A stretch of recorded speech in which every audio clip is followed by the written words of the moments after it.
예, 안녕하세요. 감국청소년 원장 박준호입니다. 만나서 반갑습니다. 오늘 해야 될 얘기들이 많아서 바로 시작을 하도록 할게요. 사실은 이제 2025 이후 입시학년 대응인데 뭐 며칠 전에 수학연구소라는 걸 봤잖아요. 그래서 올해 같은 경우 이슈가 참 많이 있었습니다. 6월 달에 갑자기 이제 높으신 분께서 킬러 문제를 배제해라 뭐 이런 말씀을 하시면서, 그런데 올해 시험 문제 쉬웠대요, 어려웠대요? 킬러 문제는 배제했는데 시험 문제는 어려웠다라는 얘기들이 나오고 있습니다. 그래서 제가 아까 예약자 명단을 쭉 봤더니 여기 고등학교 2학년, 현재 고등학교 2학년 부모님도 계시고 현재 중3 부모님도 계시는데, 뭐 현재 고등학교 2학년 부모님이 좀 더 궁금해하실 내용이긴 하지만은 현재 중3 부모님들도 킬러 문제를 배제하고서 결과가 어떻게 나왔을까 뭐 이런 것도 좀 보시는 게 좀 도움이 된다고 생각해서 잠깐 그 얘기부터 먼저 좀 하겠습니다. 아직은 실제점이 나와 있지 않습니다. 실제점이라는 것은 이제 수능 성적표가 나와야지 그게 분석이 되는데, 올해 같은 경우는 수능 성적표가 12월 8일 날 나옵니다. 12월 8일 나서 현재까지 그냥 추정치라는 거 먼저 말씀을 드리고요. 추정치에서 나중에 성적표를 받아보시면은, 지금 아직은 교육청 모의고사만 받아보셨죠. 이제 평가원 모의고사는 아직 받아보신 적이 없으시잖아요. 평가원 모의고사 성적표를 보면은 원점수가 없습니다. 써져 있는 거 뭐만 써져 있냐면 표준 점수라는 거, 100분이라는 거, 등급, 이 세 가지만 써져 있어요. 그러니까 원점수가 교육청 모의고사에서 원점수가 표현이 되지만은 평가원 모의고사, 수학연구소나 6월 모평, 9월 모평 이런 이름이 붙어 있는 것에는 원점수를 본인이 몇 점 맞는지 알 수가 없습니다. 그러니까 성적표만 봐서는 그냥 우리가 채점하면서 이 정도일 거라고 생각을 하는 것일 뿐이죠. 자, 근데 표준 점수, 100분위, 등급 이런 게 표현된다는데, 보통 상위권 대학은 다 표준 점수를 반영합니다. 우리가 보통 상위 15개 대학 뭐 이런 식으로 표현하는 대학들은 다 표준 점수를 반영하는 대학이다라고 이해를 하시면 될 것 같고, 중3 부모님들도 계시니까 제가 그냥 간단하게 말씀드릴게요. 표준 점수는 그러니까 학생이 전체 과목의 평균 점수를 맞았어. 그러니까 시험 본 점수가 평균이야. 우리 아이가 전체 학생들의 평균 점수가 나왔어. 그럼 평균 점수 몇 점일까요? 국어, 수학, 영어에서 몇 점이요? 100점입니다.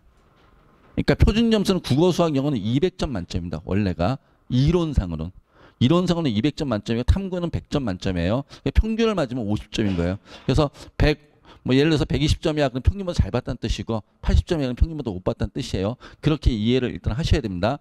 그런데 이론상으로는 200점 만점인데 200점 만점이 나오는 경우가 없어요. 실제로는 시험 문제가 좀 쉽게 나왔다 그러면 평균 점수가 130 언더.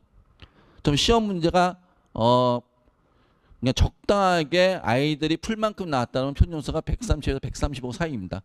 그리고 표준 점수가 138 이상을 넘어가면 시험 문제 많이 어려웠다고 얘기를 합니다. 자, 잠깐 볼까요? 이건 추정치입니다. 추정치. 그러니까 2022년도는 표준 점수 만점자의 표준 점수가 2022년도에는 우리 합법과 국어 같은 경우 합법과 작문, 언어 매체 이렇게 나눠 있던 거 아시죠? 선택 과목이. 지금 중3 과정까지는 다, 중3 학생들까지는 다 이렇게 선택제 수능을 보게 됩니다. 자, 보통 이제 상위권 학생들이 언어와 매체를 많이 합니다. 언어와 매체를 많이 한다는 얘기는 왜 많이 하냐면은 공부할 게 많아요. 언어와 매체가 학습량이 많습니다. 그래서 학습량이 많기 때문에 좀 중하위권 학생들 같은 경우는 좀 학습량을 줄이기 위해서 합법과 작문을 더 많이 하고요. 보통 보면은 언어와 매체하고 합법과 작문하고 표준 점수 만점자가 어디가 더 높아요? 똑같이 100점 했을 때 여기는 146, 여기는 144. 올해 같은 경우 이렇게 추정하고 있어요. 똑같이 만점 했을 때 146, 144. 그럼 언어와 매체라는 게 유리해요? 합법과 작문하는 게 유리해요? 네? 언어와 매체. 라고 말씀하시는 분들이 많아요. 제가 이렇게 질문한 이유는 꼭 그런 의도는 아니겠죠. 그러니까 좀 전에 제가 말씀드렸어요. 언어와 매체가 공부하는 양이 많댔어요? 합법과 작문이 공부하는 양이 많댔어요?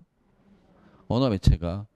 공부를 더 많이 하는 애들한테 너가 공부를, 이거는 1시간만 공부해야 되는데 얘는 1시간 20분을 공부해야 돼. 그럼 1시간 20분을 공부해, 얘는 1시간만 공부해도 100점 맞을 수 있는데 얘는 1시간 20분을 공부해 100점을 맞을 수 있대요. 그럼 1시간 20분을 공부해 100점을 맞는 애한테 얘를 어드밴티를 줬다. 이렇게 이해해야 돼요. 무슨 얘기인지 이해되십니까? 그러니까 동일한 노력이 아니란 뜻이에요. 같은 100점이라고 해서. 그래서 상위권 애들은 언어와 매체를 많이 선택하는 거야. 난 더 노력할 수 있어. 근데 중하위권 아이들은 좀 나는 학습량을 그만 가져가지 못하겠어. 합법과 작문을 한다는 뜻이에요. 자, 그럼 언어와 매체라는 게 더 유리한가요? 라고 하면 이런 얘기를 말씀드릴게요. 수능은 이제 대학은요, 어떤 한 과목으로 뽑지 않아요. 뭘로 뽑아요? 총점으로 뽑아요. 국어, 수학, 영어, 탐구. 자, 다시 말씀드려요. 국어, 수학, 영어, 탐구 이렇게 하는데 예를 들어서 전체 학습량이 매일 5시간씩 하는 학생이 있다 쳐요. 매일 5시간씩 하는 학생이 있다 치면은 그러면은 언어와 매체를 선택하면 그 학생은 국어 공부를 다른 과목 더 해야 되죠. 그럼 총량이 동일하면은 다른 과목의 학습량이 줄어들 수밖에 없겠죠. 무슨 얘기인지 이해되시나요? 그럼 다른 과목의 학습량이 줄어드니까 다른 과목의 점수가 떨어질 확률이 높겠죠. 이건 더 표준점 높게 나오더라도. 이해되세요? 안 되세요? 이해돼요? 그러면 학생이 전체적으로 언어와 매체를 선택하는 게 더 유리하다? 판단할 수 없다는 얘기예요. 그러니까 국어만 보고서 언어와 매체를 선택하는 게 아니라 전반적으로 전체를 봐야지 언어와 매체를 선택하는 게 유리한지 안 한지. 그리고 언어와 매체를 선택하겠다는 얘기는 다른 과목의 학습량이 동일하다 그러면 국어의 학습량을 더 늘리겠다. 이런 의지가 있어야 한다는 뜻이에요. 그러니까 총량을 5시간을 똑같이 가져가면서 언어와 매체를 선택하는 게 아니라 언어와 매체를 선택한다면 하작을 선택하는 학생이 총량이 5시간이면 얘는 5시간 20분을 하겠어. 이런 생각을 해야 된다는 뜻이에요. 그래야지 유리함이 있는 거지. 그러지 않고 동일하게 1시간을 공부하면 언어와 매체는 100점 맞기가 되게 힘들다. 그럼 100점을 못 맞으면 예를 들어서 98점이나 아니면 97점을 맞잖아요. 그럼 표준 점수가 얘보다 낮아질 거예요. 무슨 얘기인지 이해되시나요? 그러니까 그건 학습량과의 상관관계가 있는 얘기이기 때문에 어떤 과목이 더 유리하다고 단정 지을 수 없어요. 이 숫자만 보고 얘기하는 게 아니에요.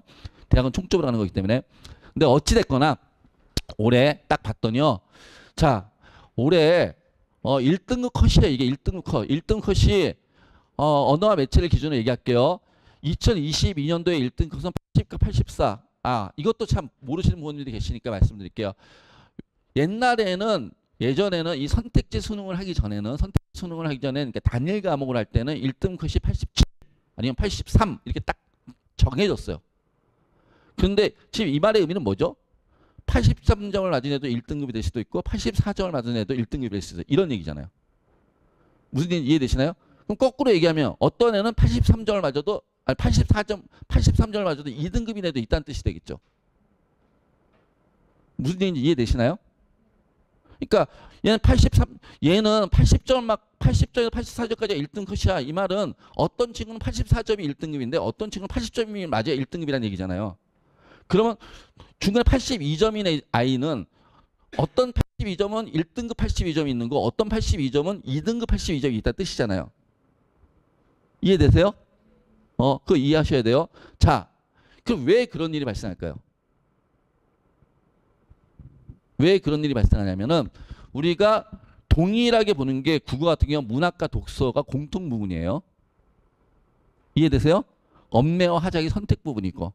근데 제가 그 공식을 여기다 안 썼는데 이걸 표준 점수로 환산할 때 표준 점수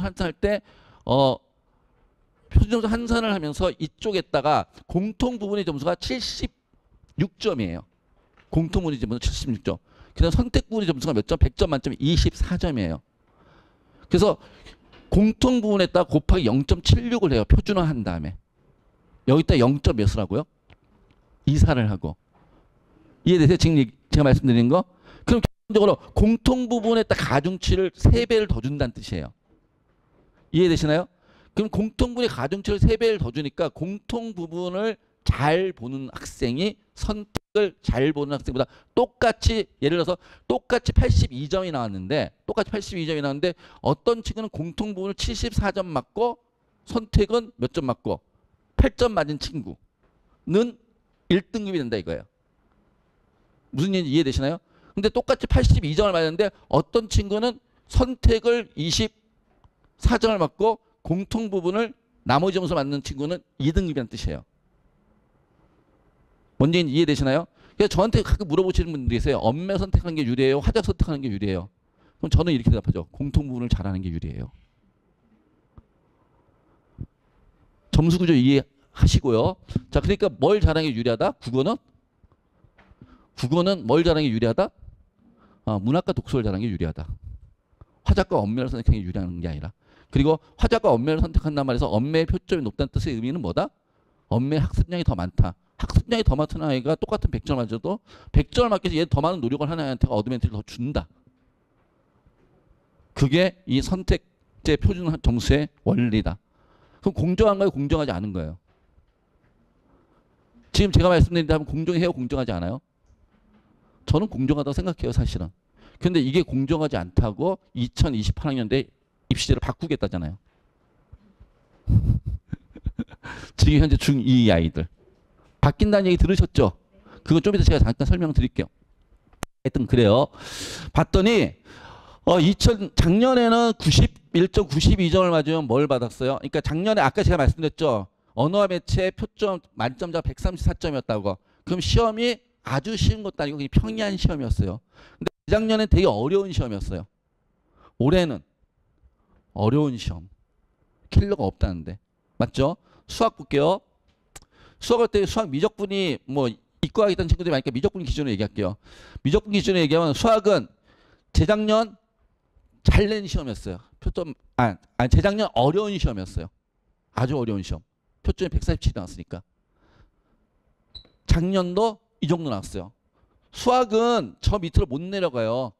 표준점수의 기준은 표준 만점의 기준은요. 무슨 뜻이냐면 평균보다 얼마나 멀리 있니 이런 뜻이에요. 무슨 얘기 이해되세요? 그러니까 평균이 낮으면 표준점수가 어떻게 돼요? 올라가요. 자, 국포자라는 얘기 들어보셨어요?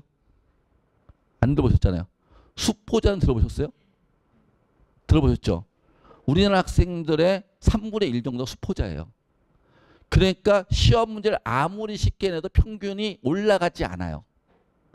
왜? 걔네들은 시험 문제를 안 쳐다보니까. 이름만 쓰고서 3교시, 4교시를 해서 체력을 비축하기 위해서 엎드려 자니까. 그러니까 시험 문제 어렵고 쉽고가 결정되잖아요. 평균은요. 위에 있는 애들이 평균을 결정짓지 않아요. 평균은 아래 애들이 평균을 결정져요. 무슨 얘기인지 이해되시나요? 그러니까 국어는 국포자는 없잖아요. 국어는 우리나라 말이니까 다 읽을 줄 아니까 어찌됐건 푼단 말이에요. 근데 수학은 평균이 딱 정해져 있어요. 사실은. 더 이상 안 올라가는 선이. 그래서 항상 이렇게 나오는 거예요. 이해되시나요? 지금 뭔 얘기하는지? 자, 그런데 미적분 기준으로 봤더니 작년이나 재작년이나 올해나 비슷비슷했어. 올해는 킬러 문제가 없다면서. 킬러 문제가 없는데 왜 비슷비슷했을까요? 오히려 1등급 컷은 어때요? 1등 컷은? 1등급 더 내려갔잖아요. 작년이나 재작년보다도. 물론 이건 추정치예요. 아직은 가채점이니까. 저희 회사 기준으로 추정치인데 이투스 기준으로 더 내려갔잖아요. 그럼 더 어려웠다는 얘기잖아요. 맞죠? 왜 그랬을까요? 예전엔 킬러 문제라는 게 있었다고 그러잖아요. 킬러 문제가 몇 번 문제냐면 22번, 29번, 30번이 킬러 문제였어요. 보통 22, 29, 30. 그러니까 나머지 27문제는 좀 어렵게 내고 이 세 문제 갖고 상위권 변별력 가르겠어. 이렇게 얘기했어요. 그 나머지 문제는 웬만하면 풀 수 있어. 이런 얘기였거든요. 근데 올해는 소위 말해서 킬러는 배제했는데 중킬러라고 주장하는 거 있잖아요. 중킬러라고 주장하는 것들이 각각의 난이도가 꽤 있었어요. 그리고 계산이 예전엔 딱딱 끊어지게 나왔는데 지금 올해는 계산이 복잡했어요. 그러니까 뭘 해요? 킬러가 없는데 문제는 중킬러 내지는 계산이 복잡하다니까 28번까지 애들이 가지를 못하는 거야. 올해 오답률이 제일 높은 게 28, 29, 30이에요. 근데 수학 선생님들이나 아니면 좀 수학을 잘한다는 애들이 얘기하기는 29번은 전혀 킬러 문제도 아니고 전혀 어려운 문제도 아니래요. 그런데 그게 오답률이 제일 높은 셋 중에 하나예요. 4개 중에 하나. 왜 그랬을까요? 거기까지 못 간 거죠. 무슨 얘기인지 이해되시나요? 그러니까 정확한 계산. 그러니까 오히려 그러다 보니까 예전에는 상위권과 상위권만 가렸거든요. 근데 올해는 최상위권과 상위권, 중위권까지 오히려 변별력이 더 줄을 이렇게 얘기하면 어떻게 얘기할까요? 줄은 더 잘 선. 시험이 돼버린 거죠. 하여튼 그런 결과가 나왔어요. 자, 봤더니요. 국어, 수학, 영어 이렇게 쭉 보면은 그리고 지금까지 시험을 보면요. 국어와 수학은 항상 어떻냐면은 둘 중에 하나는 어렵으면 둘 중에 하나는 쉬웠어요. 근데 올해는 둘 다 140점 후반대잖아요. 둘 다 뭐였어요? 어려웠어요. 킬러가 없는데 둘 다 어려웠다. 라는 얘기는 중간 과정이 더 힘들었다. 라고 얘기할 수 있겠죠. 근데 거기까지만 어려우면 상관없는데 영어가 무슨 평가예요? 절대평가예요. 영어 절대평가하는 이유가 뭐죠? 영어를 절대평가하는 이유가 있잖아요. 왜요? 아이들이 학습에 대한 부담을 줄여주려고. 너무 경쟁이 치열하니까 상대평가로 하면. 무슨 얘기 이해되세요? 영어 90점이나 영어 100점이나 그게 그거지. 뭐 이런 얘기였잖아요. 상대평가하면은 1등 컷이 몇이에요? 몇 퍼센트가 상대평가예요? 4%가 상대평가잖아요. 4%가 1등급인데 꼭 4%가 영어 4% 끊을 필요 있어? 좀 더 줘도 되잖아. 절대평가라는 개념은. 그래서 절대평가를 했을 때 영어의 1등급, 그러니까 90점이죠. 기준은 보통 한 8% 정도가 잘 낸 시험이라고 얘기해요. 8% 정도. 영어 1등급이. 무슨 얘기 이해되시나요? 왜? 1등급과 2등급 사이. 1등급이 4%, 2등급이 11%니까. 근데 실제로는 상대평가할 때 4%딱 끊어지지 않아요. 상대평가할 때 1등급은 보통 국어든 수학이든 5% 정도 나와요. 왜? 동점자들 다 똑같이 처리해 주니까. 동점자 다 1등급을 처리해 주니까. 그래서 5% 정도 나오거든요. 근데 올해 봤어요. 올해 영어 어땠어요? 1등급 비율.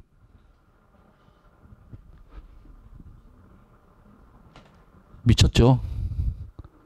상대평가보다 적어요. 1등급 기준이. 그러니까 90점이 1등급 컷이잖아요. 옛날로 따지면 88점 1등급 됐다는 얘기예요. 사실은. 상대평가를 하면. 무슨 얘기인지 이해되시나요? 물론 그러니까 이런 시험이 잘 봤다는 얘기예요. 시험이. 작년 수능이 잘 낸 수능이라니까요. 어떤 분은 그렇게 말씀 안 하시지만. 작년 수능이 되게 잘 낸 수능이에요. 우리 제가 입시 다니는 사람들 작년 수능 정말 잘 냈다. 교육장 평가가 좀 훌륭했다는데 6월 달에 옷 벗으셨잖아요. 자, 하여튼 봤더니 이게 잘 낸 건데 물론 이건 달라요. 이건 응시자 기준이고 이거는 접수자 기준이에요. 그러니까 응시자 기준은 이제 결시 인원들이 있으니까 접수자에서 결시 인원 빼면 응시자 기준 하면 약간 5%가 약간 안 될 것 같아요. 사실은 5% 범위가 될 것 같아요. 그래도 시험 문제 되게 어땠다? 어려웠다. 뭐가 어려웠다? 선지가 어려웠다. 선지가 헷갈린 선지들이 많이 나왔다. 이해되세요? 그럼 이제 영어는 절대평가니까 공부 안 해도 돼. 중3 때까지 공부 제일 많이 열심히 했던 과목이 뭐죠? 보통? 중학교 때? 엄마들이 제일 많이 시킨 게 뭐예요? 수영이에요? 영수예요? 수영이에요? 영수예요? 영수 아닌가요? 중학교 때까지? 그럼 고등학교 올라가면 공부 제일 안 하는 과목이 뭐예요? 영어. 왜? 절대평가니까. 그런데 이제 그런 말 하면 되는데. 안 돼. 상대평가 때보다 1등급 하기 힘들어. 영어가 1등급 맞는 거하고 영어가 1등급, 영어가 2등급을 맞고 3등급을 맞아도 다른 과목을 잘 보면 고대를 갈 수 있어요. 다른 과목을 잘 보면. 자, 고대 가고 싶어요? 연대 가고 싶어요? 우리 학생들? 가까운데 고대? 근데 영어를 1등을 못 봤잖아요. 연대는 가기가 엄청 어려워요. 연대를 가고 싶으면 영어를 1등을 맞아야 돼요. 그러니까 학교별 비율이 다 다르거든요. 반영 비율이. 그런 의미에서 대학별로. 자, 그럼 올해 시험은 국어도 어려웠죠. 수학도 어려웠죠. 영어도 어려웠죠. 그래서 어려웠다. 그래서 주변에 올해 고3 아이들 시험 본 아이들 보면 시험 잘 봤다는 애 있어 없어요? 다 시험 못 봤다. 죽상을 쓰고 있죠. 그리고 세 과목이 다 어려웠으니까 세 과목을 다 잘 보내가 거의 없다. 해마다 수능 만점자가 나와요, 안 나와요? 몇 명씩 나와요. 올해는 지금 아직까지 저희가 듣는 정보로는 한국당에 수능 만점자가 없다는 얘기가 나오고 있어요. 아직은. 근데 뭐 이제 실제 좀 저희가 나오면 어디서 숨어있던 애가 탁 튀어나올지 모르겠는데 현재까지는. 보통 입시판에 있으면 이쯤 되면 소문이 쫙 퍼지거든요. 근데 하여튼 그렇습니다. 자, 탐구 얘기는 오늘 하지 않을게요. 탐구 얘기는 오늘은 하지 않을 건데 제가 그 얘기만 하나 할게요. 올해 탐구는요, 역대로 시험을 못 냈다. 왜? 특히나 사탐. 1등급 컷이 50점인 게 4과목이나 있었다. 라는 얘기는 하나 틀리면 2등급이라는 얘기들. 그러니까 난이도를 못 맞췄다는 얘기예요. 저거는 사탐은 핵심이 뭐냐면은 과목 간 난이도가 맞아야 돼요. 그래야지 어떤 과목을 선택한 거에 따라 유불리가 없어야 되잖아요. 무슨 얘기인지 이해되시나요? 근데 그 유불리를 못 맞췄다. 이런 적은 처음이다. 그러니까 우리 올해 같은 경우 교육감님 평가원이 국수형의 킬러 문제 빼는 거면 너무 신경 쓰신 것 같다. 이쪽 난이도 맞추는 건 힘들었다.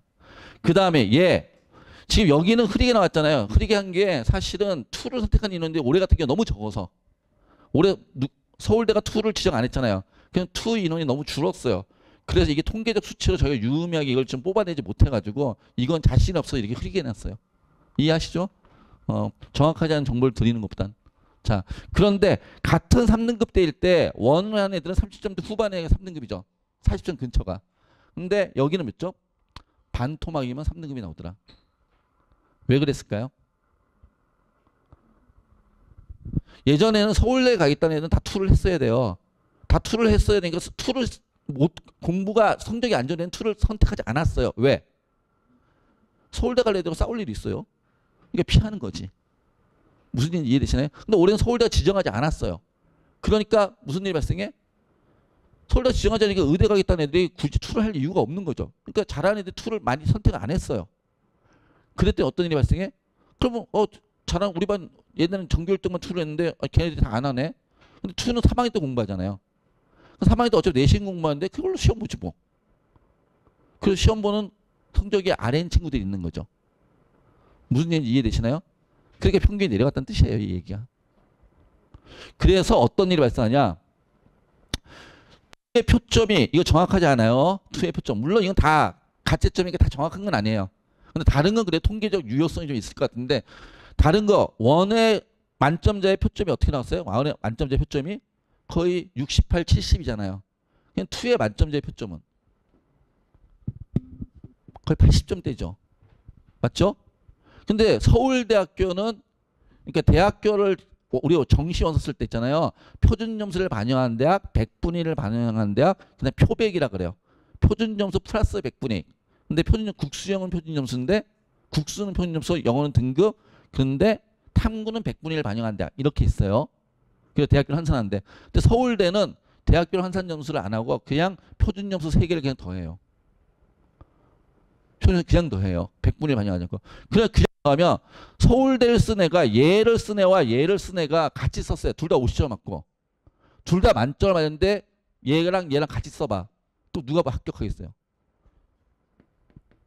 얘가 추정하기엔 14점이 넘잖아요.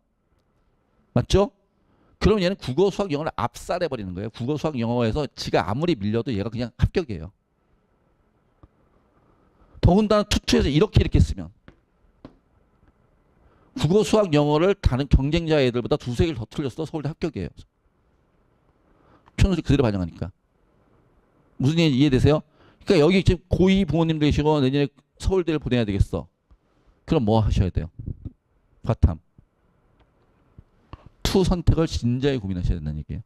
물론 올해 이런 현상이 나타났기 때문에 내년에는 상위권 애들이 그러니까 사실은 이 현상이 무엇을 의미하냐면 서울대가 2를 지정하지 않았음에도 불구하고 결론적으로 얘기하면은 올해 입시에서는 2를 안 하는 서울대를 합격하지 못할 거다. 이미 이 점수 차이가 벌어지니까. 그러니까 서울대를 지정하지 않아서 서울대 여기까지 예측했는지 모르겠어요. 그 사람들 머리가 얼마나 좋은지 모르겠지만은 여기까지 예측하지 않았는지 모르면 지정하지 않음으로 지정한 것 이상의 효과를 냈다. 2를 하지 않으면 서울대를 합격하지 못하게 만들어버렸다. 라고 생각이 되고 있어요. 저희 아이도 올해 재수해가지고 서울대를 쓸까 했더니 저희 아이는 원을 했더라고요. 그래서 다른 과목은 괜찮은데 뭐 그러면서 2를 안 한 게 참 그러네 뭐 이런 생각을 하고 있어요. 쓸 수 있을까 뭐 이런. 하여튼 그런 거죠. 그래서 생각해 보시고 그래서 저희 학원 같은 경우에는 윈터스쿨에도 2 수업을 다 개설을 해요. 여기 오는 친구들이 고등학교 3학년 올라가는 친구들이 내년에 2를 할지 안 할지 모르기 때문에 저희 학원은 다 2 수업을 개설해가지고 윈터스쿨에서도 2 수업을 다 진행할 거예요. 2뿐이 아니라 9개 과목, 과탐 8개 과목 다 개설해요. 그래서 이 겨울방학 동안에 학생들이 제일 힘들어하는 단원들. 그러니까 사탐, 과탐은 총 3개, 4개 단원인데요. 저희가 6주 하거든요. 윈터스쿨. 6주 동안에 그 3개, 4개 단원을 다 못 끝내요. 솔직히 말씀드릴게요. 다 끝낼 수 있어요. 저희는. 애들이 못 알아들어요. 그렇게 달려가면. 그래서 제가 선생님들이 말씀드리는 게 제대로 해줘라. 그래서 제대로 몇 단원 할 수 있으니까 2단원 제대로 할 수 있대요. 그럼 2단원 제대로 하는데 제일 어려운 단원 2단원 해줘라. 그러니까 아시겠지만 탐구는요. 연계 단원이 아니에요. 1단원 해야 2단원, 2단원 해야 3단원 가는 게 아니라 다 독립 단원이에요. 그러니까 앞에 단원 대신에 뒤에 단원 먼저 해도 상관이 없다는 뜻이에요. 무슨 이해되시나요? 지구과학이 지질과 천문이 연계 단원이 아니죠. 지질은 지질이고 천문은 천문의 독립 단원이니까. 그래서 제가 얘기하는 건 학생이 혼자 하기 제일 힘들어하는 거. 예를 들어 지구과학은 천체, 생명과학은 유전. 이런 식으로 학생이 제일 힘들어하는 것 2개의 단원을 이 겨울방학에 끝내달라. 그리고 나머지는 혼자 하든지 아니면 필요하다면 저희가 2월 말까지 계속해가지고 단과를 하든 뭘 하든 해서 그걸 끝내줄 수 있도록 하겠다. 이렇게 말씀을 드렸어요. 그리고 지금 수업이 그렇게 준비되고 있어요. 탐구에 대해서는. 자, 아시고요. 일단은 올해 시험이 어떻게 나는지 보셨죠? 자, 킬러는 없어졌다. 그럼에도 불구하고 준킬러가 어떻게 난이도가 생겼다. 그 다음에 계산이 더 복잡해지고 선지가 더 복잡해졌다. 그래서 실제로 시험은 국어, 수학, 영어가 체감 난이도는 더 올라갔다. 증명되는 게 최상위권에게도 그래서 힘들었다. 왜? 시간 압박이 되게 있었을 거예요. 올해 같은 경우에는 문제의 압박보다 시간 압박이 되게 많았을 거예요. 그러니까 이제는 문제를 정확히 더 풀어야 되지만 빨리 푸는 연습이 돼야 된다. 그러기 위해서 뭐 해야 된다? 반복해야죠. 우리는 학문하는 사람이 아니에요. 시험 대비하는 사람들이지. 라는 사실을 기억하시고요. 그리고 고등학교 1학년, 2학년 올라가시는 부모님들도 우리 예비고일 올라가시는 분은 예비고일 이 근처 지역의 몇몇 학교들은 학교 교과서 내신 문제도 교과서에서만 내지 않아요. 내신 문제를 교육청 모의고사나 아니면 수능 문제들, 평가 모의고사 이런 것들 갖고 와서 모의고사 문제 내는 학교들도 여러 군데 있거든요. 제가 어느 학교를 딱 찍어서 얘기하지는 않겠지만은 그래서 이런 것들도 관심을 가져주셔야 된다라고 말씀을 드리는 거예요. 아마 고3 올라온 부모님들 아시죠 이미. 제가 시험 문제 학교에서 어려웠던 문제들이 어떤 문제 나왔는지 교육청 모의고사나 아니면 평가 모의고사 문제도 변형된 것들 나오고 있다는 거 이미 아시고 계실 테니까 준비하셔야 된다라는 얘기고요. 간단하게 말씀드린다는 게 벌써 30분이 지났네요. 이것만. 이제 제가 30분 저한테 딱 제가 일부 1시간 하기로 했는데 이제 나머지 30분 갖고서 이걸 다 해야 되는데 입시 환경과 대응 뭐 이렇게 했는데요. 간단하게 자 지금 여기 있는 친구들한테 해당되는 거 아니에요. 여기 있는 친구들 아니고 여러분 여기 계신 부모님들 자제분 아니고 중학교 2학년부터 되는 얘기죠. 아까 얘기했어요. 선택제 수업을 했더니 엄매 미적 선택하느라 유리하잖아 이렇게 얘기하는 거잖아요. 저는 사실 그렇게 보지 않거든요. 아까 왜 엄매 만점제 점이 더 높았다? 공부를 더 많이 하니까. 예를 들어서 미적을 선택하잖아요. 확률과 통계를 선택한 것보다 학습량이 2배가 많아요. 미적이 확률과 통계를 선택한 것보다 학습량이 2배가 많으니까 2배를 더 공부한 애한테 표점 만점자를 이만큼을 더 줄게라고 얘기한 거예요. 사실은. 그리고 얘는 이걸 2배를 더 공부하는 바람에 다른 과목 공부할 시간이 줄었잖아. 그래서 그걸 보상해 줄게. 전 이게 사실은 제 입장은 이게 공정하다고 생각을 하거든요. 그럼에도 불구하고 공정에 대해서 또 다르게 생각하시는 분들은 아니 선택 과목에 따라서 만점 맞은 애의 표점이 다른 게 말이 돼? 이렇게 말씀하시는 분이 계신 거예요. 그래서 2028학년도부터 모든 과목을 동일하게 같은 과목만 시험 보게 하겠어. 그래서 국어도 화법과 언어, 독수와 작문, 문화 이렇게 해서 같이 보게 하겠어. 수학은 대수, 이게 현재 수원이에요. 미적분원, 이게 현재 수투예요. 그리고 문과 아이들이 공부하는 확률과 통계 이걸로 시험을 보면 다 같이 볼 거 아니야. 이렇게 얘기하는 거예요. 미적분은 기하는 이과 가려면 공대 가려면 미적분 심한 미적분하고 기하해야 되는데 그런 거 어떻게 하는데 그건 나중에 선택 과목에 집어넣을까 말까 고민해 볼게. 아직은 결정 안 났어. 이렇게 얘기하는 거예요. 이공계 교수님께서 아마 들고 일어나실 거예요. 제 생각에는. 하여튼 그래서 공정하게 할게 뭐 이런 얘기를 하는 거예요. 그 다음에 영어, 한국사 그리고 과탐도 사탐 같은 17개 중 2개를 선택하는데 아까 어떤 과목을 선택하냐에 따라서 표점 만점자가 달라졌잖아요. 1등 거의 달라지잖아. 공정하지 않아. 그래서 모두가 공부하는 고등학교 1학년 걸로 할게. 그러니까 이것도 좀 들고 일어났어요. 고등학교 1학년 걸로 할겠니? 이건 이제 고등학교 선생님들이 난리예요. 그럼 얘가 고2, 3 수업을 듣겠니? 고3 때 물투 지투 걔가 듣겠니? 다 고1 거 지금 통합과 공부하고 있겠지. 근데 어떻게 될지 모르잖아요. 그러니까 통합과 공부해야 돼, 안 해야 돼? 이전까지 통합과 공부 패스하시는 분들 윈터 오실 때 부모님들 예비고일 부모님들이 우리 애는 통합과 했으니까 저희는 이제 물론 하원할래요. 이러신 분이 되게 많았어요. 근데 올해는 물론 여기 계신 분들의 자제분들이 재수하지 않아야 되겠지만 혹시나 예비고일 부모님들 재수하면 이거 해야 되잖아.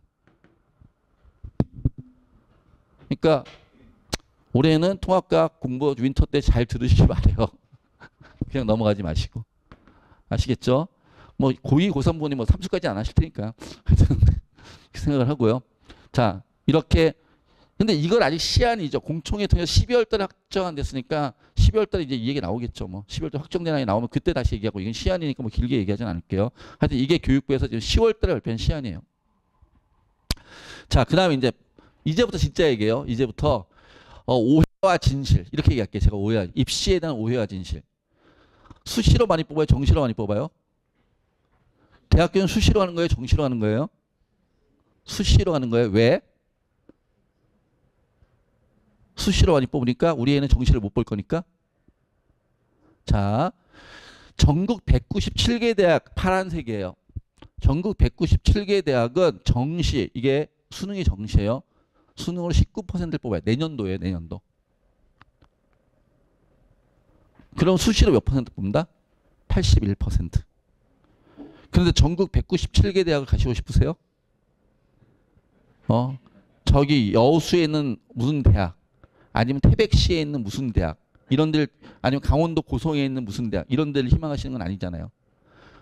우리가 보는 대학은 보통 상위 15개 대학 이라고 얘기해요. 저희 학원에 오시는 분들이 상위 15개 대학 밑을 잘 얘기를 안 하시더라고요. 상위 15개 대학이 어디지 제가 얘기하지 않겠어요. 대학이 자존심이 있으니까.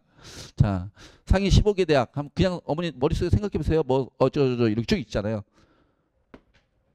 제일 많이 뽑는 전형이 뭐예요? 수시로 정시로 몇 퍼센트?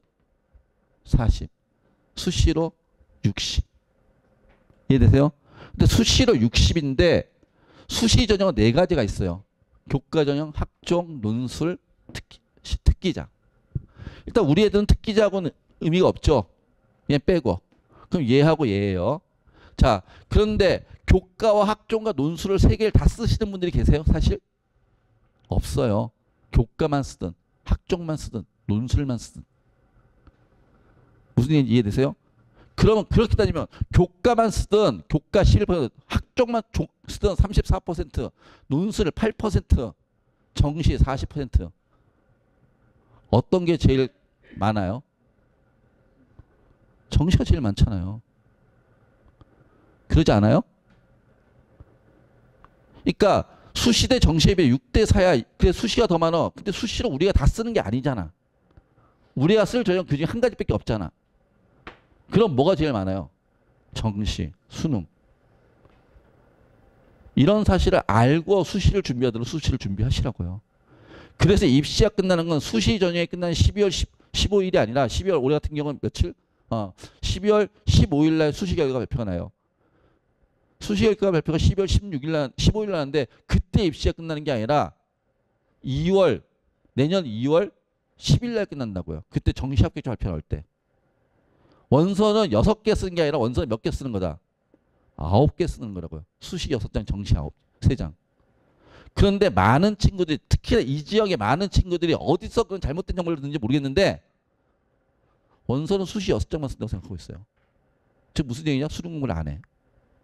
수능으로 더 많이 뽑는데. 자, 제가 얘기 하나 더 할게요.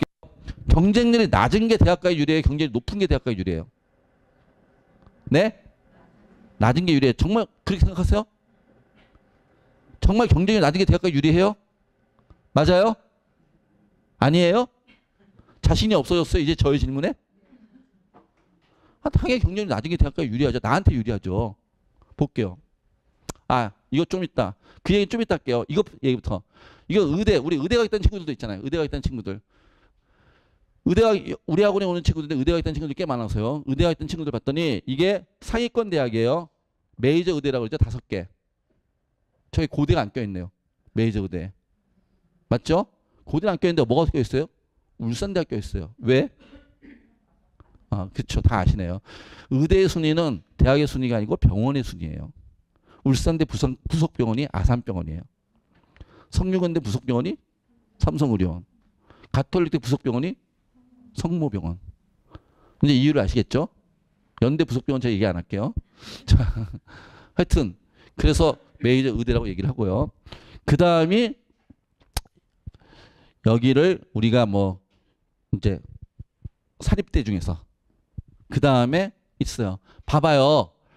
의대 가고 싶은 친구들 제일 많이 뽑는 게 교과, 종합, 논술, 수능 중에서 메이저 의대 또는 지방 사립대 의대, 유명 사립 의대 제일 많이 뽑는 전형이 뭐예요? 수능과 뭐지? 종합. 맞나요? 근데 이 종합은 대부분 뭐가 껴 있어요? 최저가 있어요. 최저가 몇? 세계합 3,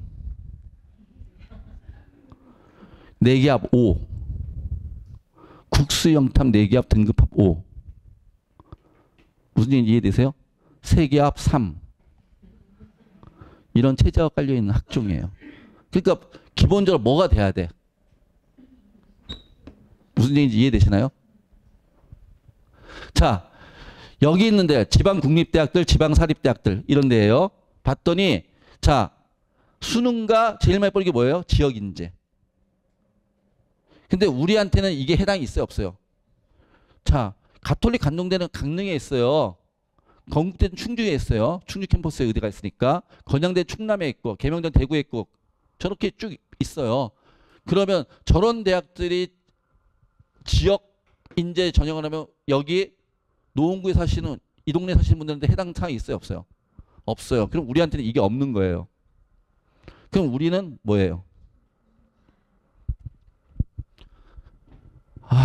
공부하셔야 되겠죠? 자, 이런 얘기를 부모님들이 들으시고 집에 가서 하시지 마세요.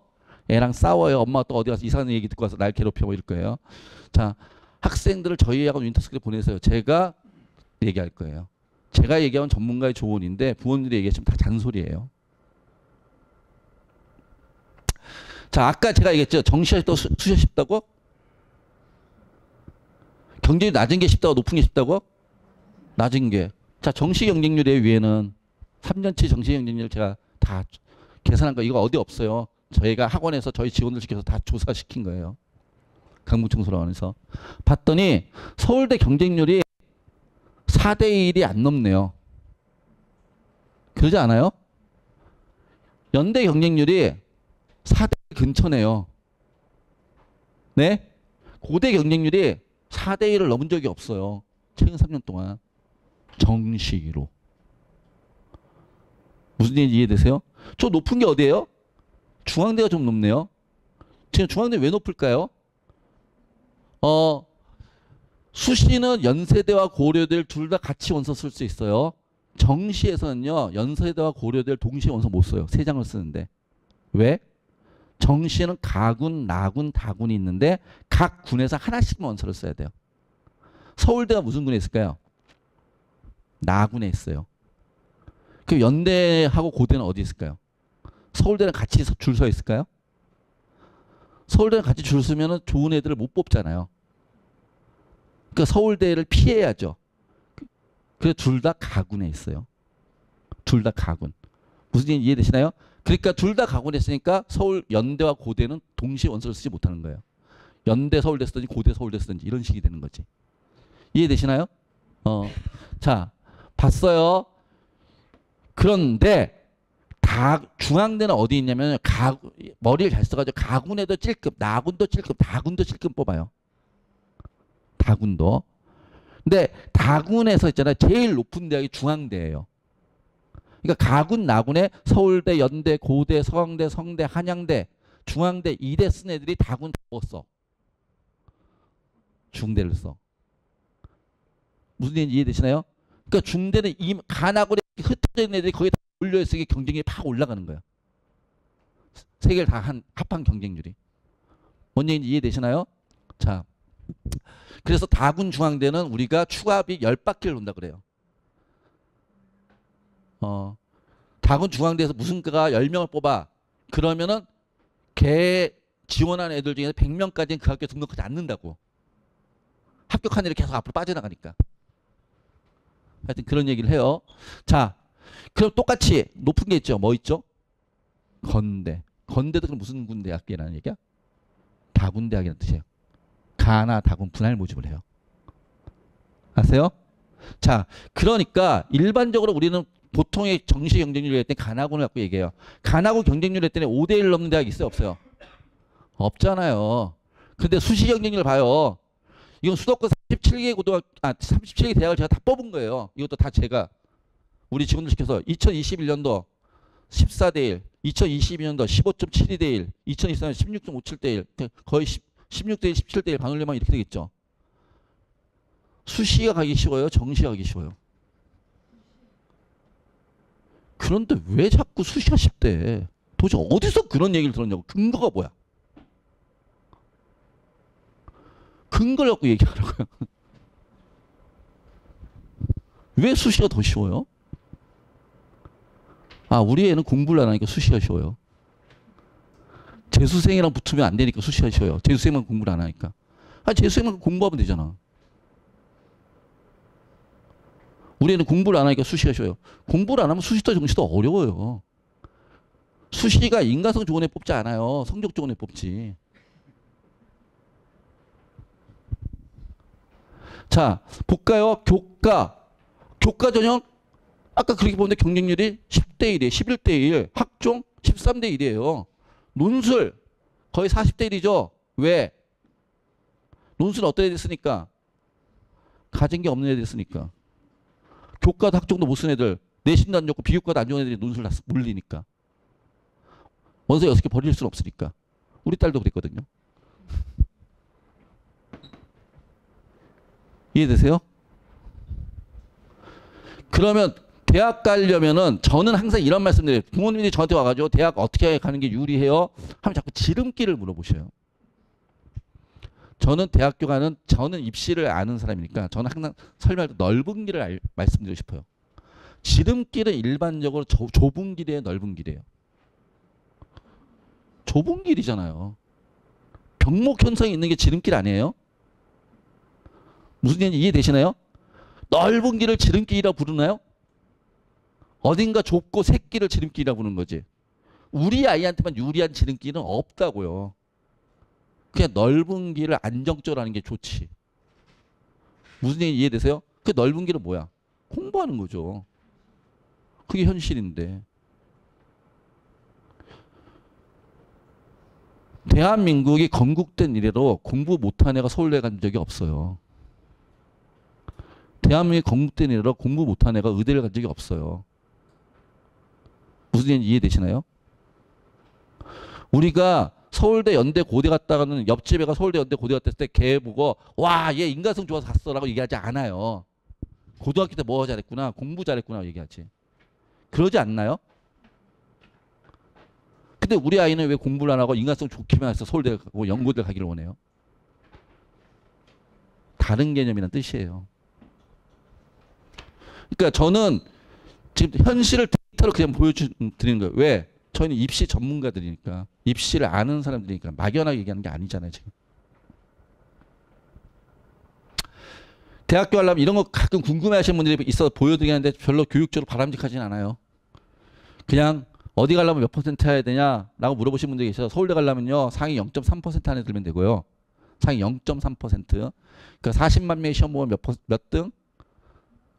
1200등? 아니 120등 안에 들면 가는 거고요. 자, 얘 자연계에서는요 의대 가려면요 적어도 몇 퍼센트? 0.8% 안에 들면 가요. 예를 들어서 우리 아이가 건대 가고 싶대요. 이 동네를 건대 많이 좋아하더라고요. 7호 선택 한 방에 간다고. 건대 가고 싶으면 몇 퍼센트?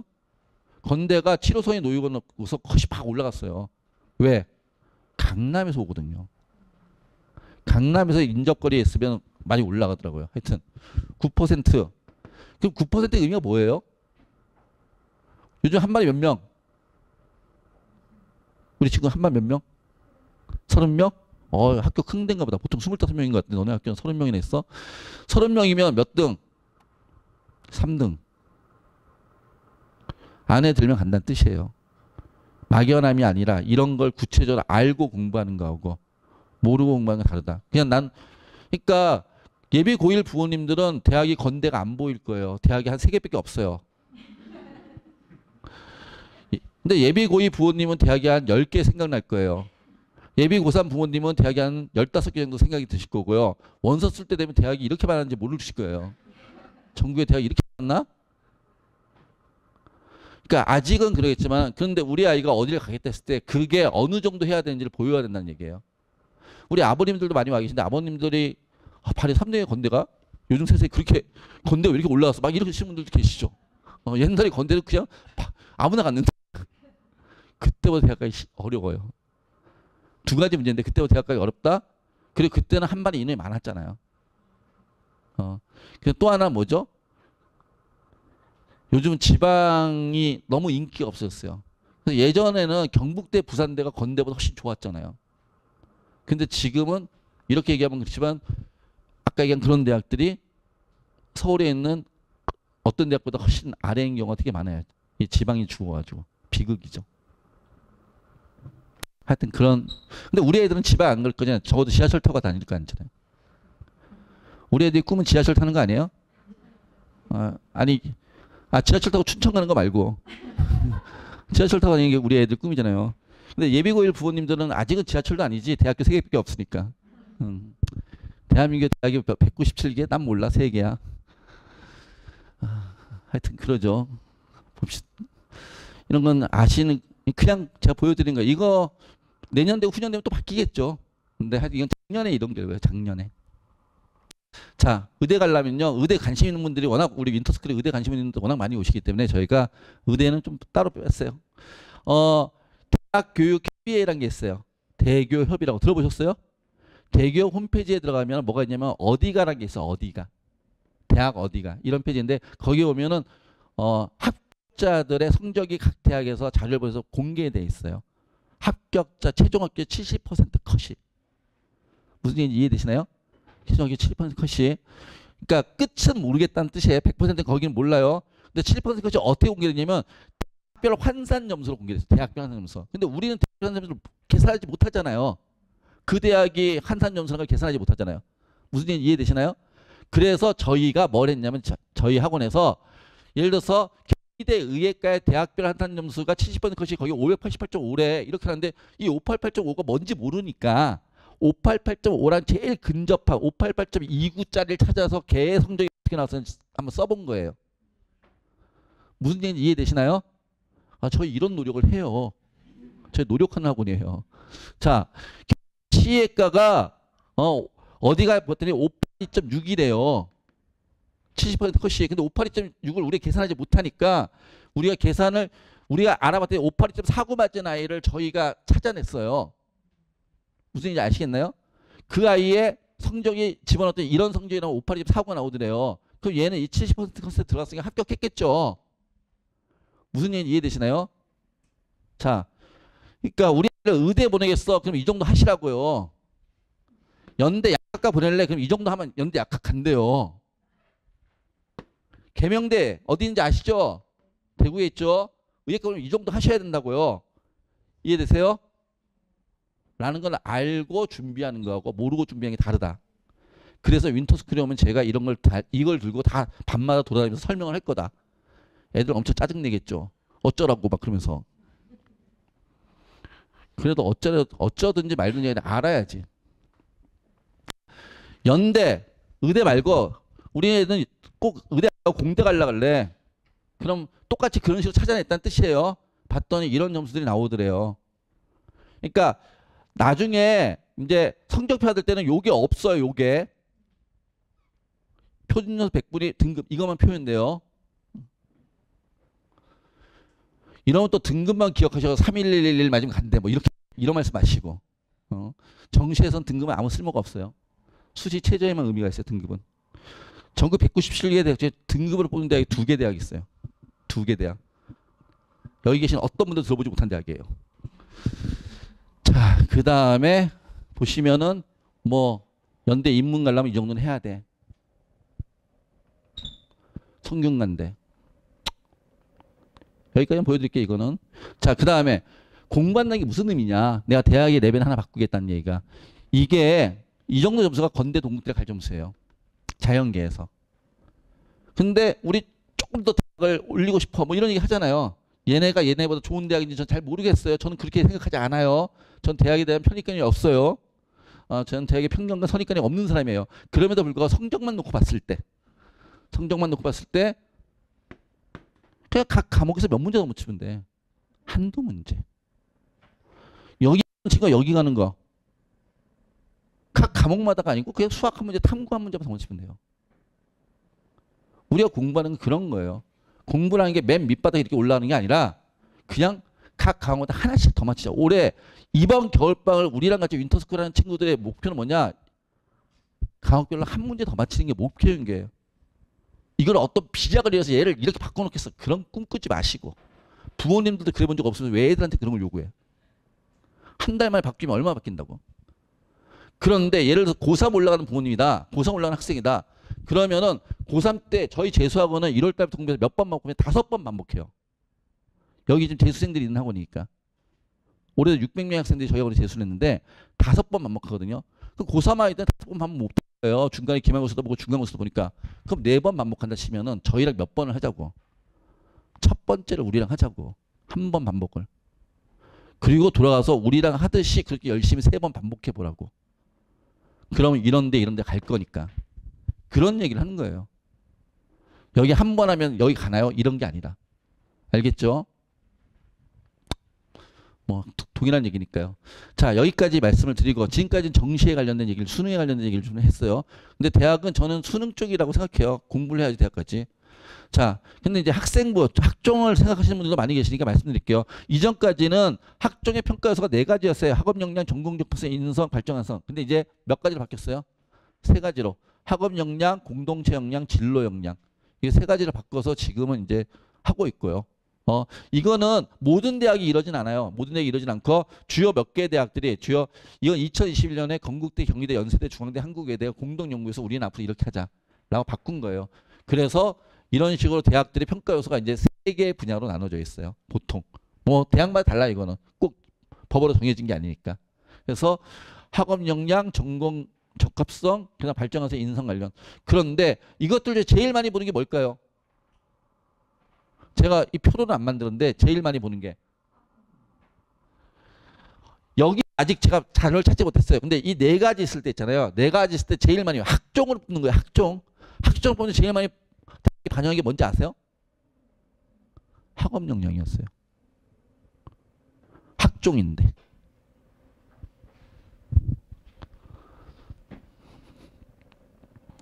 그래서 제가 계속 말씀을 드리는 거예요. 대학은 인간성 좋은 애보다는 성적 좋은 애를 뽑으려고 한다고요. 자, 이렇게 4가지였는데 이런 것들이 이게 3가지로 바뀐다라는 얘기죠. 학업 능력, 학업 성취, 학업 태도, 특정, 진로 역량, 전공 계열 관련 교과 이수 능력, 전공 관련 교과 성취도. 이것도 뭐예요? 결론은 학업이잖아. 예전에 지금 어떤지 모르는데 제가 아주 오래된 얘기인데 리더십 전형을 뽑는 대학이 하나 있었는데 리더십 전형을 뽑는 어떤 대학한테 제가 물어본 적이 있어요. 이름 들어보면 다 아시는 대학이에요. 서울에 있는 5번째 손가락 안에 드는 대학인데 리더십 전형인데 너는 제일 많이 보는 게 뭐야? 그랬더니 성적 이러더라고요. 왜? 왜 학생회장 몇 번 하고 뭐 반장 몇 번 하고 이거 아니야? 그랬더니 아니야 성적. 왜? 고등학생이잖아. 고등학생이 리더십이란 건 나 혼자 잘났다고 얘기하는 거야? 아니면 옆에서 인정해 줘야 되는 거야? 인정하는 거잖아요. 옆에서 인정받는 제일 좋은 방법이 뭐야? 고등학생이. 성적 좋은 거. 무슨 얘기 이해되시나요?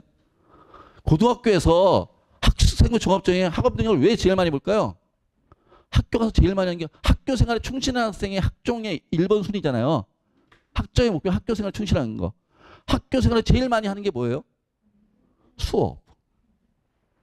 그러니까 수업에 충실한 학생, 학생을 충실한 거잖아요. 그게 학교 생활 80% 수업이잖아. 동아리 활동에 80%를 하지는 않잖아요. 라는 지극히 상식적인 얘기를 애들이 기억을 못하고 있어요.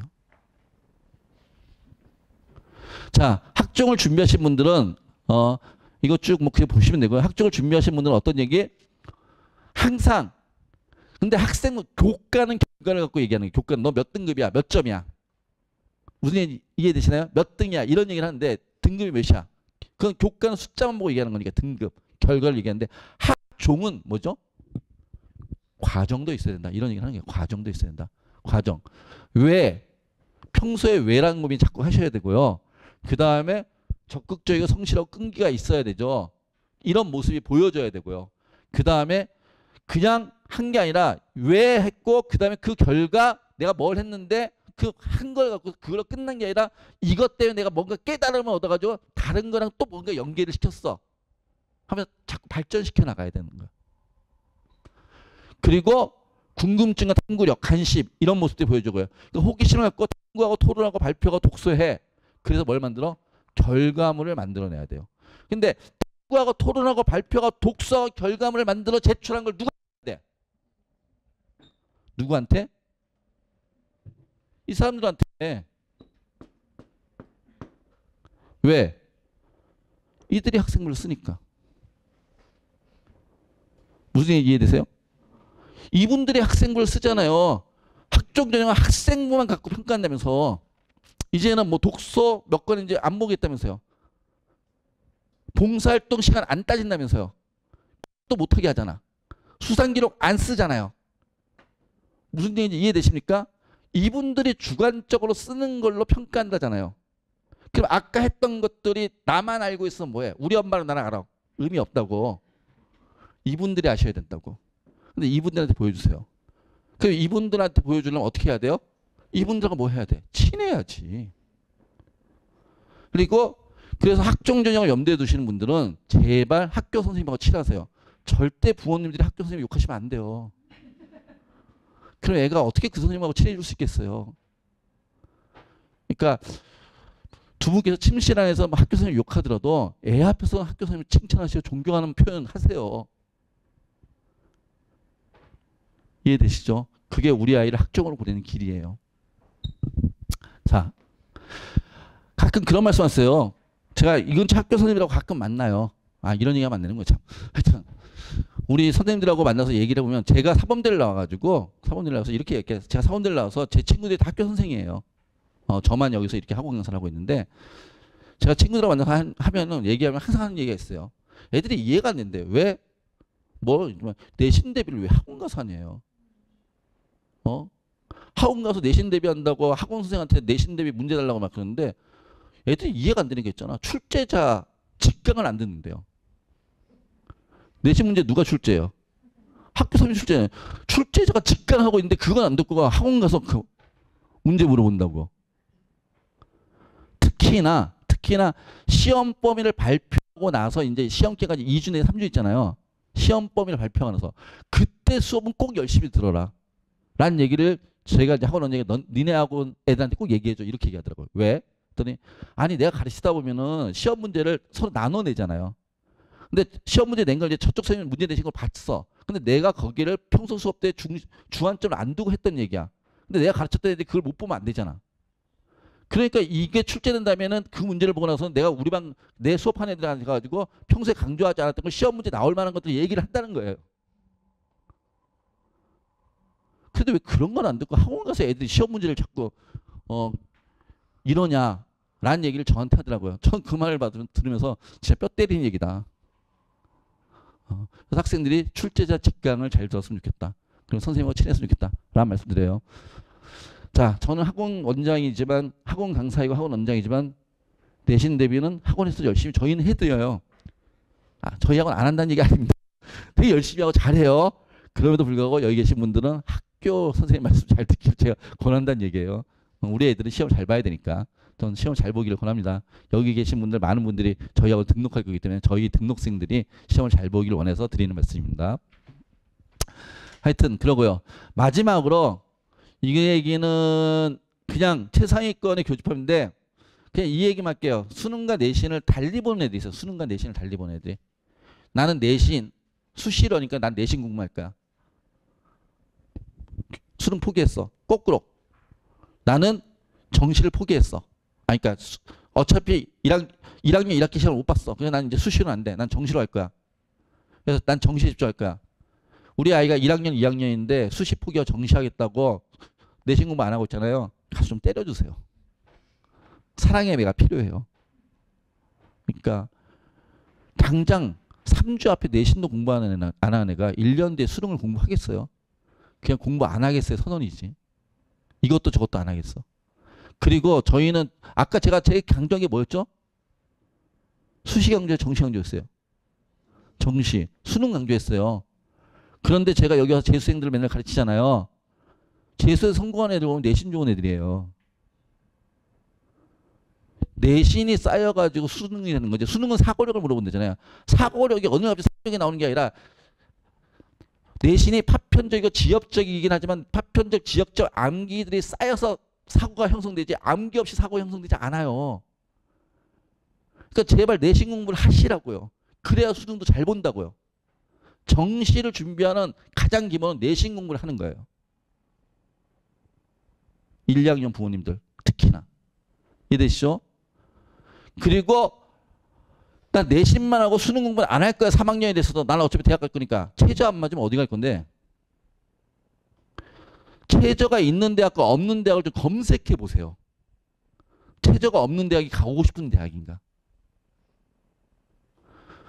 우리 아이는 최저 있는 대학을 못 갈 아이라고 스스로 재단해 버리시고 한계 짓지 마시고 학생한테도 그런 한계 짓지 말라고 하시고 다 하시라고요.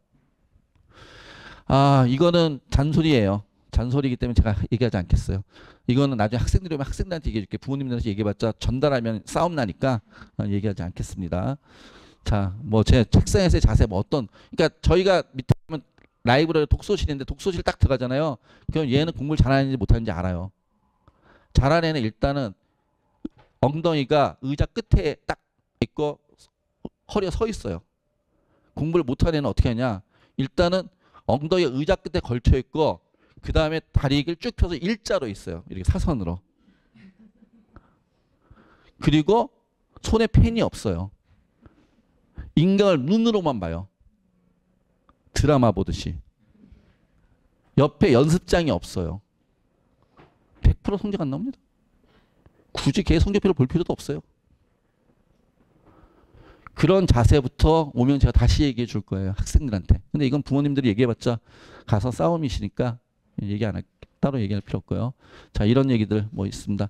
제가 오늘 약속된 시간이 있어가지고 좀 급하게 말씀을 드렸는데 좀 도움 되셨나요? 좀 아까 오해와 진실이라고 했잖아요. 제가 그런 말씀 드리는 이유는 진짜로 통계 자료나 객관적 검증 없는 자료를 갖고서 그냥 카더라라는 얘기를 너무 많이 주변에서 하시고 저희 학원에 재수하러 오는 올해도 지금도 이제 수능 맞춰 재수학원이 저희 당장 다음 주 월요일부터 개강하는데 12월 반이 다음 주 월요일 1월 반이 또 개강하고 이렇게 순차적으로 개강하는데요. 와서 상담하다 보면은 도대체 입시 전략을 왜 그렇게 짰지? 도대체 어떤 뭐 대충 컨설팅 받아서 이렇게 했대요. 그 컨설팅 받았던 애가 누군지 좀 멱살 잡고 왔으면 좋겠어. 뭐 이런 생각이 드는 데가 되게 많아요. 그러니까 어디서 지름길만 듣고 왔나 봐. 근데 그 지름길이 아까 말했죠. 무슨 길이라고? 좁은 길이라고. 그러니까 실제로 현실적으로 가능한 그런 길들을 우리 아이들이 오면 제가 안내해 드릴게요. 저희 선생님들이 다 그런 컨설턴트니까 그런 것들 제대로 안내해 드리고 현실적으로 갈 수 있는 방법들을 같이 고민할 수 있을 거라고 생각을 합니다. 자, 1부 수는 제가 여기까지 하고요. 2부는 이제 저희 윈터스쿨 프로그램이 어떤지 뭐 이제 실제로 뭘 하는지 좀 궁금하시죠? 저희 프로그램이 되게 다른 데하고 많이 다르고 제가 생각하기엔 대한민국에 제일 좋은 프로그램입니다. 요즘은 이제 그런 말씀들 하시더라고요. 그러니까 앞으로의 그러니까 내년의 키워드가 내년의 키워드가 이거래요. 그러니까 내년의 키워드가 시간을 얼마만큼 가성비가 아니고 시성비라는 표현을 쓰더라고요. 시성비. 내년의 키워드 2024년 키워드가 시성비. 그러니까 가격 대비 성능이 아니라 시간 대비 성능. 시간을 얼마만큼 효율적으로 쓰는가. 그 다음에 최저가가 아니고 최저가. 얼마나 적절하고 합리적인 가격인가. 뭐 이렇게 얘기를 하더라고요. 그 두 가지에 가장 부응하는 그런 프로그램이 저희 윈터스쿨이라고 생각을 하고요. 한번 설명 잘 들어보시고 의견 나눠보시면 좋을 것 같습니다. 예, 감사합니다.